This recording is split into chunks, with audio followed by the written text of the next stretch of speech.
Hello guys, welcome back to the channel. तो CAT 2023 के लिए सिर्फ 20 दिन रह गए और ये लास्ट का जो कुछ टाइम होता है जहाँ पर हम पैनिक कर जाते हैं एग्ज़ाम में, मॉक्स में जब अच्छे खासे नंबर नहीं आते तो पैनिक कर जाते हैं। बहुत सारे डीएम्स आ रहे हैं कि सर कैसे DILR में स्कोर करें, क्योंकि DILR नहीं हो रहा मॉक्स में या नेगेटिव में आ रहे हैं मार्क्स, VRC नहीं हो रहा, कौन सो रहे हैं।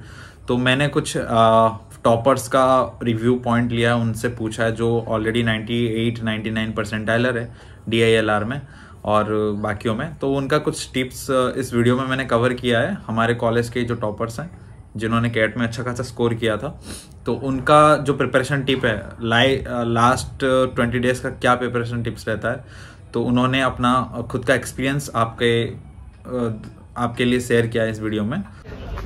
तो गाइस हमारे साथ हैं पंकज जो हमारे बैच के 98 परसेंटाइलर इन DILR है। तो ये आपको बताएंगे कि कैसे स्ट्रेटेजी फॉलो करना है कि DILR में आपके अच्छे खासे नंबर आ जाएं। पंकज बता।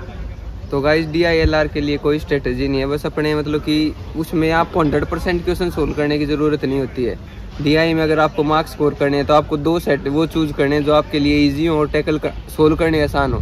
तो DI में मोस्ट कॉमन चीज़ होती है टाइम मैनेजमेंट नहीं हो पाती बच्चों से, तो आप टाइम मैनेज करो और DI में आप अच्छा स्कोर कर सकते हो। जैसे कि मैंने 4 सेट देखे थे, तो मेरी लॉजिकल रीजनिंग अच्छी है तो मैं लॉजिकल रीजनिंग को टैकल करने जाता हूँ। तो मैंने अपने 2 क्वेश्चन ढूंढे और पहले उन दोनों को पूरा सोल्व किया और उसके बाद मेरे लिए 5 या 10 मिनट बची थी। उसके बाद मैंने थर्ड स्टेप को थोड़ा बहुत अटैम्प्ट किया था, तो इससे ही मेरी 98.94 परसेंटाइल आ गई थी। तो आप 100% पे मत जाओ, आप अपने एक्यूरेसी और प्रिसीजन पे जाओ कि आप कितना ज़्यादा सोल्व करके और अच्छा स्कोर कर सकते हो। तो मेरी तो DI के लिए यही स्ट्रेटजी थी। और पंकज ये बता कि लोग बोलते हैं कि कैट के एग्ज़ाम में DILR बहुत मुश्किल आता है, वो टॉपर के लिए भी मुश्किल होता है और नॉर्मल लोगों के लिए भी मुश्किल होता है। तो एक्चुअली में क्या DILR कितना मुश्किल था तेरे लिए, क्योंकि तूने तो 98 स्कोर किया है। भाई अगर मुश्किल आएगा तो ही अच्छा है, तो जो ठीक ठाक सोल्व करते हैं उनके लिए मुश्किल हो जाएगा। तो आप अच्छी परसेंट देखो, इसमें ये तो है नहीं कि जितने ज्यादा मार्क्स करोगे उतनी ज्यादा परसेंटाइल आएगी। परसेंटाइल है जितनी ज्यादा बच्चों से आप ऊपर होगे उतनी ज्यादा परसेंटाइल आएगी। मुश्किल आएगा तो आपके लिए बेनिफिट है ना, तो आप बच्चों से और ऊपर आसानी से जा सकते हो। तो मैं तो यही सोच के चला था कि जितना मुश्किल पेपर आएगा उतना मेरे लिए अच्छा, क्योंकि DI मेरा स्ट्रॉन्ग पॉइंट था। तो मैं बोल रहा हूँ कितना क्वेश्चन अटेम्प्ट सेफ स्कोर है एंड कैसे क्वेश्चन को चूज करें, पहले DI में जाए या फिर LR में जाए पहले। तो भाई DI और LR बच्चों के ऊपर डिपेंड करता है। जैसे मेरे को लॉजिकल रीजनिंग बहुत अच्छी लगती है, DI में मैं थोड़ा कंफ्यूज हो जाता हूँ, तो मैं लॉजिकल रीजनिंग के ऊपर जाता हूँ पहले। तो ये तो अब 2 सेट अगर आप अच्छे से सोल्व कर रहे हो ना, तो आपकी 95 से अब वो आराम से वो परसेंटाइल। तो आपको मेरे हिसाब से 2 सेट टैकल करो, क्योंकि अगर DI किसी का वीक सब्जेक्ट भी हो सकता है, तो 2 को आप टैकल करके चलोगे तो बहुत अच्छा स्कोर आ जाएगा। 1-2 अनसोल्वेबल भी होते हैं, 2 तो छोड़ना ही पड़ेगा, ये तो है नहीं कि हम पूरा सोल्व करेंगे। राइट। तो मेन फोकस ही आप 2 सेट सोल्व करो, आपका ना तो किसी में सेक्शनल कट ऑफ रुकेगा, और अगर आप अच्छे कर रहे हो तो 2 से 3 भी जा सकते हो, तो आप 99 और 100 परसेंटाइल इसमें गेट पा सकते हो। All the best. Thank you Pankaj. चल बाय बाय। सो गाइस हमारे साथ ईसा है जो हमारी कॉलेज की DILR में और एक टॉपर है। हाय। इसका DILR में कितना था? 98 परसेंटाइलर। मतलब DILR में 98 मतलब समझ जाओ, वैसे भी DILR में कम लोगों को कम मार्क्स रहते हैं और इसके 98 थे, मेरे तो इतने नहीं थे। तो इससे पूछेंगे कि कैसे इसने DILR में इतना स्कोर किया और आपके लिए भी बहुत हेल्पफुल हो। 20 दिन बाकी है, 20 दिन में ऐसे क्या करेंगे DILR में अच्छे खासे मार्क्स आपको आ जाएं, ठीक है। तो तू बता दे कि लोगों को, इनको बता पहले। तो तुम लोगों ने दिए ही होंगे, तो मॉक्स में पहले मतलब एनालिसिस जाके एनालिसिस कर लो कि तुम्हारा रॉन्ग कहाँ जा रहा है DILR में, और DILR में भी तुम्हारा ज़्यादा स्ट्रॉन्ग क्या है, DI है या LR है, उसके हिसाब से तुम अटेम्प्ट करना क्वेश्चंस। और 40 मिनट होता है ना, तो उसमें तुम 10 मिनट से ज़्यादा एक सेट पे वेस्ट मत करना। अगर 10 मिनट में वो सेट क्रैक नहीं हो रहा है तो दूसरे सेट की तरफ बढ़ जाओ, क्योंकि फिर वरना कुछ नहीं हो पाएगा। मैंने एग्जाम में 2 ही सेट किए थे। पहला सेट जो मैंने लिया था वो मेरा क्रैक नहीं हो रहा था, तो मैंने उसे 10 मिनट बाद जाने दिया। पर पैनिक नहीं करना, पैनिक कर दोगे तो फिर कुछ ही सॉल्व नहीं होगा। एकदम कामली क्वेश्चन रीड करो। LR में थोड़ा कामली रीड करना पड़ता है क्योंकि बहुत लंबा होता है क्वेश्चन सेट, इसलिए। 20 दिन ही बाकी है एग्जाम्स के लिए, तो अभी से लोग खास करके DILR के लिए कैसे स्ट्रेटेजी बनाएं और मॉक्स के लिए कैसे स्ट्रेटेजी बनाना चाहिए, मॉक्स कितना देना चाहिए। अभी 20 दिन ही बाकी है, तो लास्ट कुछ ही दिनों में कितने मॉक्स देना सही रहता है? लास्ट 20 डेज में मैंने खुद ने बहुत मॉक्स दिए थे, मतलब मैंने 10 तो दिए ही थे फॉर श्योर। एंड मैं हर बार ऐसे प्रेशर लेके मत देना, अगर मार्क्स से बहुत ज़्यादा डीमोटिवेट होते हो ना तो इतने मार्क्स मत दो, पर आई वुड एडवाइज कि मार्क्स को इतना दिल पे लो ही मत, क्योंकि एनालिसिस करोगे उसके बाद जब वो सेम क्वेश्चन अगर एग्जाम में आया ना तो तुम्हारा राइट ही जाने वाला है। तो मार्क्स को दिल पे मत लो, जितने हो सके मार्क्स दे दो, एनालिसिस कर लो, अभी टाइम है। All the best. और एक जैसे कि एग्जाम के दिन डिपेंड करता है क्या, ऐसा शिफ्ट अगर सुबह का शिफ्ट है तो अच्छा एग्जाम होता है या फिर ऐसा कुछ नहीं है, वो खुद के माइंडसेट पे है। वो एक्चुअली बोर हो जाते हैं, शाम का दोपहर का होता है ना एग्जाम, तो तब तक बोर हो जाता है, इसलिए ऐसा लगता है कि वो प्रेशर बिल्डअप की वजह से। मेरा खुद का फर्स्ट सेट था, तो ऐसा नहीं है कि एक ईजी आता है दूसरा हार्ड आता है, बट वो खुद का प्रेशर बिल्डअप की वजह से लगता है कि हार्ड है या ईजी है। तो DLR में मोस्टली क्वेश्चन टैकल करने के लिए मतलब पहले DI में जाना चाहिए, LR जाना चाहिए, या फिर तुमको ज्यादा कंफर्टेबल क्या लगता है? मेरे को LR लगता था, तो मैं LR पे ही गई थी। तो DI में नंबर्स में थोड़ा कंफ्यूजन होता है, कभी कभी गलती हो जाती है, क्योंकि कैलसी तो होता नहीं है अपने पास। राइट। तो कितने क्वेश्चन कर देने से यार सेफ स्कोर है? सेफ स्कोर के लिए 6 to 7 क्वेश्चन एटलीस्ट करना चाहिए, मोर देन इनफ। चलो guys, thank you Isa for your valuable advice इनके लिए, क्योंकि 20 दिन बाकी ये पूरा पैनिक कर गए हैं, खास करके DLR के लिए। मुझे पर्सनली DM भी आते हैं कि DLR कैसे करें सर, DLI कैसे करें, तो बता दिया, DLR के टॉपर से सुन लिया। चलो all the best. All the best. Thank you sir. Thank you. तो अभी और किसी को पूछते हैं कि कैसे स्ट्रेटेजी फॉलो करें। अरे तेजस सुनना। अरे ठीक हूँ भाई। अबे एक वीडियो बना रहा हूँ जिसमें जैसे कि आज अभी 20 दिन बाकी है ना कैट के लिए, तो मेरे जो व्यूअर्स हैं mostly CAT preparation, CAT aspirant है, तो उनके लिए कुछ अपना बता दे यार। क्या ऐसा मतलब ज़्यादातर पूछते रहते हैं कैसे प्रिपेयर करना है, क्या करना है। जैसे कि 20 दिन बाकी है तो कितने मॉक्स देने चाहिए, कितना सही रहेगा। तो तेरा जो प्रिपरेशन था, जर्नी था, उसको थोड़ा शेयर कर दे, इनके लिए हेल्पफुल होगा। मैं एक छोटे वे में बताता हूँ। मैंने सिर्फ 5 महीने प्रिपेयर करा, तो व्हाट आई विल से कि तुम 20 दिन मत देखो, इसको 15 दिन देखो। ट्राई करो लास्ट के 5 दिन में तुम मॉक्स मत दो, डिमोरलाइज हो जाओगे या डिमोटिवेट हो जाओगे। कोशिश करो कि 15 दिन में हर दिन सुबह मॉक दो और 2 घंटे का रेस्ट लो। 2 घंटे के बाद उस मॉक का एनालिसिस करो और उसी मॉक में से कोई भी 2 ऐसे टॉपिक उठा लो, आइदर BA से, DI, LR से या क्वांट से, जो तुम्हें लगे कि इसको आई कैन इम्प्रूव, या इसमें मैंने पढ़ा है बट क्यों खराब हुआ। सिर्फ उन 2 टॉपिक्स को अच्छे से उस रात भर बैठ के प्रिपेयर करो और अगले दिन के मॉक के लिए दोबारा रेडी हो जाओ। This is a quick tip कि तुम लोगों को थोड़ा और आइडिया लगेगा कि कैसे स्पीड एक्यूरेसी बढ़ानी है और कैसे अपना जो टॉपिक पढ़े हैं जिसपे होल्ड है उसको और स्ट्रॉन्ग करें। दूसरा point, on the day of exam I will say कि एग्जाम सेंटर तो तुम ऑब्वियसली पहले ही पहुंचोगे, जाके पेपर से 1-1.5 घंटा पहले अपनी नोटबुक्स बंद करके आराम से थोड़ी देर सेंटर में आके बैठ जाओ। चुपचाप कोने में जाके आराम से मेडिटेट कर सकते हो, चुपचाप बैठ सकते हो, बैठो, डोंट टॉक टू एनीवन, आराम से चिल करो। It will help you to get calm, और आगे आने वाली वो जो प्रॉब्लम है, जो पेपर का पैटर्न चेंज हुआ या कुछ भी हुआ, तुम्हें हेल्प मिलेगी कामनेस में। It is the biggest tip जो मेरे को किसी ने दी थी, तो मेरे को बहुत हेल्प हुआ था, क्योंकि हमारे टाइम पे पैटर्न एकदम से चेंज हुआ था फर्स्ट लॉट में। तो ये यार ये लोग बोलते रहते हैं कि जो सुबह का एग्जाम होता है वो थोड़ा इजी होता है, शाम का एग्जाम थोड़ा हार्ड होता है। ऐसा कुछ रियलिटी में ऐसा कुछ है या फिर ऐसा कुछ नहीं है? भाई ये एक तरह से लोगों का माइंड परसेप्शन है। सुबह के मॉक्स में यू आर नॉट अवेयर कि पैटर्न कैसे चेंज होगा। शाम वालों के पास एडवांटेज है, उनको पता चल गया कि अच्छा कुछ पैटर्न चेंज हुआ, तो दे हैव प्रिपरेशन। वैसे तो ऐसा नहीं होता, हमारे वाले में 2022 वाले में ही उठा के देख लो तो तुम्हें पता चलेगा स्लॉट 1 वाज द हार्डेस्ट। तो ऐसा तो नहीं है, कभी कभार हो जाता है कि थोड़ा कैट सेटर थोड़ा हो जाता है, बट उसके बाद they will normalize it at the end of the day, तो उसकी टेंशन तो नहीं लेंगे भाई। क्या DILR सच्ची में हार्ड तेरे लिए कितना था? मेरे लिए तो बहुत हार्ड था। सेम मेरे लिए भी, मैं एक्सपेक्ट नहीं कर रहा था। मेरे को लगा 6 और 4 क्वेश्चन वाला आएगा, बट सारी 5 क्वेश्चन वाले थे। तो मेरी भी भाई उस समय तो बहुत ज्यादा हालत खराब हुई थी। बट वही है कि तुम एक बार, तुम्हें आइडिया है, तुमने प्रैक्टिस करी, तुम्हें लिखना आता है, तुम्हें समझ में आता है कि कैसे step by step go through करो, तो उतना तुम्हें अफेक्ट नहीं करेगा टू बी ऑनेस्ट। मतलब 5 में से कोई 2 या 3 तो होंगे ऐसे जो तुम्हें समझ में आएंगे, तुम लिख पाओगे, कुछ कर पाओगे, इतना नहीं हो पाएगा अगर थोड़ा प्रिपेयर ढंग से करा तो। गैस ये बंदा हमारा एकेडमिक टॉपर है भाई एक्चुअली में एकेडमिक टॉपर है, तो इसका सलाह थोड़ा सुन लो। और ये BRC का एक्सपर्ट है, ये BRC के लिए भी बोल देगा कुछ। BRC के लिए क्या करना चाहिए?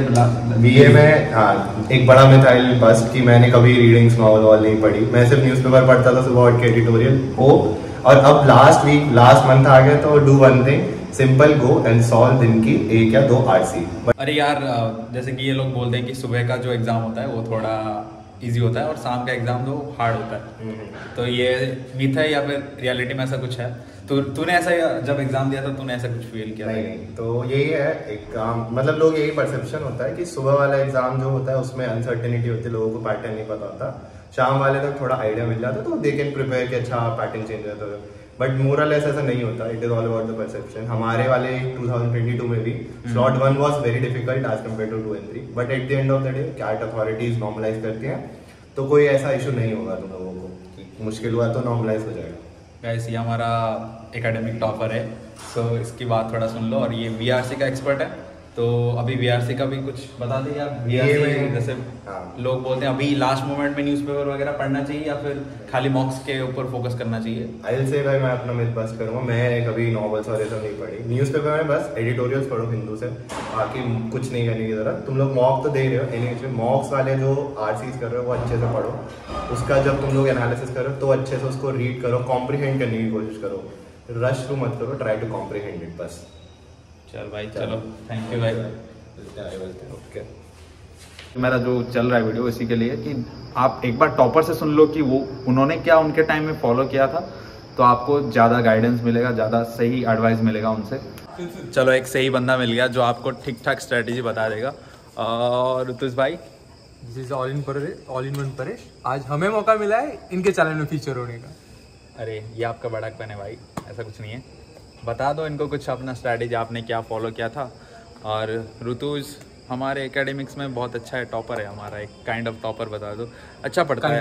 काइंड ऑफ हाँ नहीं, बहुत अच्छा पढ़ता है, हमसे तो अच्छा पढ़ता है यार। स्वयं थोड़ा मोबाइल पकड़ ले, ओए मोबाइल पकड़ ले। ये मेरे दोस्त हैं, बहुत अच्छे, महाराष्ट्र से हैं, तो मराठी हैं। आपको ये बताएंगे कि इनके टाइम में इन्होंने क्या स्ट्रेटेजी फॉलो किया था। यार बता दो यार कुछ अपना स्ट्रेटेजी। रफली अराउंड 20 डेज बच गए, तो 20 दिन में कम से कम ट्राई करो कि 20 मॉक हो जाए। हर मॉक के बाद एनालाइज करो कि कहाँ पे गलतियाँ हो रही है, कौन सा टॉपिक हार्ड जा रहा है, बैठ के उस पर इम्प्रूव करो, बेटर रहेगा। अगर पॉसिबल हो तो हर सेक्शन का एक बोल सकते हैं कम से कम कितने सॉल्व होने चाहिए, कितने अटेम्प्ट्स होने चाहिए, एक्यूरेसी रेट कितना होना चाहिए, ये सेट कर लो। मेरा स्ट्रेटजी था 11-8-8 का, वो आप भी फॉलो कर सकते हो अगर आपको चाहिए तो। या फिर कभी कभी हो जाता है कि 11-8-8 फॉलो नहीं होता है, तो आप क्या कर सकते हो, तीनों में से एक कौन सा तो सेक्शन पकड़ के उसको खींच सकते हो, जितना मैक्सिमम उसमें ले जाओगे बेटर रहेगा आपके लिए। तो और एक बात की जैसे कि लास्ट दिन में, जब लास्ट 20 दिन में तो बहुत पैनिक होता है, एग्जाम्स में मॉक में कम मार्क रहते हैं, माइनस में रहते हैं, कभी कभी VRC में तो -3 में रह रहे थे। तो ये टाइम में जब मॉक्स कम आते हैं और 20 दिन एग्जाम बाकी हो, तो वो उस टाइम में कैसे मतलब खुद को कंट्रोल किया जाए या फिर खुद को मैनेज किया जाए?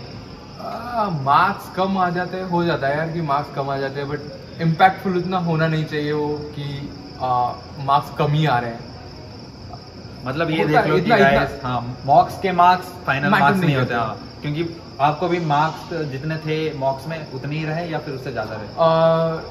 अकॉर्डिंग लाइक कभी कभी हो जाता है कि मॉक टफ आ जाता है तो मार्क्स बहुत कम हो जाते हैं, लेकिन कभी कभी ये हो जाता है कि मॉक्स मतलब इजी आ जाता है तो मार्क्स एकदम बूस्ट हो जाते हैं, तो उतना मैटर नहीं करता है। ट्राई करो कि कंसिस्टेंसी रखो, अगर इजी भी आ रहा है फिर भी आप बेटर परफॉर्म कर रहे हो और हार्ड भी आ रहा है तो बेटर परफॉर्म करो, बेटर रहेगा। और एकदम सीरियस भी मत हो जाओ यार कि 20 दिन बचे करना है, थोड़ा रिलैक्स भी हो जाओ, बिकॉज हो जाता है कि कभी कभी ज़्यादा टेंस रहोगे तो जितनी एफिशिएंसी होती है उतना भी कर नहीं पाते इंसान, चिल मारो थोड़ा। अरे यार वही तो बता रहा हूँ कि मॉक्स के मार्क्स को ज़्यादा ब्लाइंडली मत फॉलो करो। मॉक्स थोड़े मुश्किल रहते हैं क्योंकि कैट मॉक्स के हिसाब से, क्योंकि ये जो जितने भी कोचिंग इंस्टीट्यूट है ये मॉक्स थोड़े हार्ड बनाते हैं क्योंकि आपको अच्छे से प्रिपेयर करता है, लेकिन आप जब रियल कैट एग्जाम देने जाओगे आपको थोड़ा ईजी रहेगा इसके हिसाब से। कोई सेक्शन ज़्यादा हार्ड लग सकता है, लेकिन मॉक्स से तो अच्छे मार्क्स ही रहेंगे आपको। और all the best for CAT 2023। अच्छे से दीजिए एग्ज़ाम, जो भी जितना भी जैसे भी जा रहा है मॉक्स, तो उससे पैनिक मत कीजिए। आपने जितना भी सुना यहाँ पर, जितने भी प्रिपरेशन टिप्स दिए गए टॉपर्स के द्वारा, तो आपने एक चीज़ नोटिस की होगी कि सबने बताया कि मॉक्स जो नेगेटिव में मार्क्स आ रहे हैं उसको ज़्यादा ध्यान मत दीजिए। मेरे लिए तो लास्ट मिनट टिप्स यही है कि जितना पढ़ लिया बस उतना रख लो, और ये लास्ट दिनों में आप कुछ ज़्यादा उखाड़ नहीं सकते, तो इसलिए जो भी पढ़ा है उसको रिवाइज कीजिए और मॉक्स दीजिए। मॉक्स से आपका जो VRC सेक्शन या फिर DILR है वो थोड़ा इम्प्रूव हो जाएगा, खास करके VRC तो बहुत इम्प्रूव हो जाएगा। और DILR में आपका थोड़ा नंबर ऑफ अटेम्प्ट थोड़ा बढ़ेगा।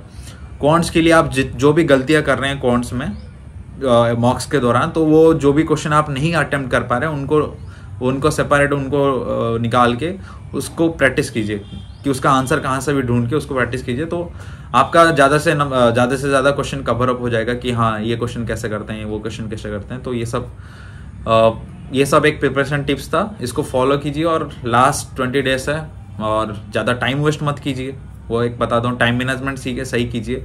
और लास्ट 20 डेज में अपना 100% एफिशिएंसी दीजिए, क्योंकि लास्ट पूरे साल भर आप दूसरे कामों में बिजी रहते थे या फिर कितना टाइम देते थे कैट के लिए, लेकिन ये एकदम लास्ट पड़ाव आ गया है एग्ज़ाम के लिए। तो अपना जितना भी 100% एफिशिएंसी, मतलब आप अभी 8 घंटा 10 घंटा पढ़ सकते हैं एग्ज़ाम के लिए, ठीक है। पढ़ना पड़ेगा आपको, लास्ट के कुछ ही दिन है ना, तो थोड़ा टाइम भी मैनेज करना सीख लीजिए। अगर आप किसी दूसरे काम में बिजी है, कैसे भी करके लास्ट 20 डेज टाइम निकालिए, वरना आप फंस जाएंगे, ठीक है।